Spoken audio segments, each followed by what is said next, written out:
Hello, everyone. I'm Chef Julie, and today I'm here as Santa's trusty elf to bring you a special gift, a delightful vegan panettone recipe that will enchant the taste buds of everyone, including our non-vegan friends. We couldn't let this recipe go, could we? Let's take a look at what you'll need.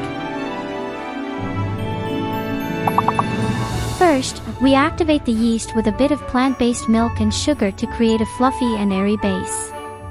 Now, we mix the dry ingredients with vanilla extract, lemon zest, and oil, forming an aromatic and delicious dough. It's time to add the raisins, candied fruits, and, if you want that extra crunch, some nuts. We knead the dough until it's elastic and soft, then let it rise until it doubles in size.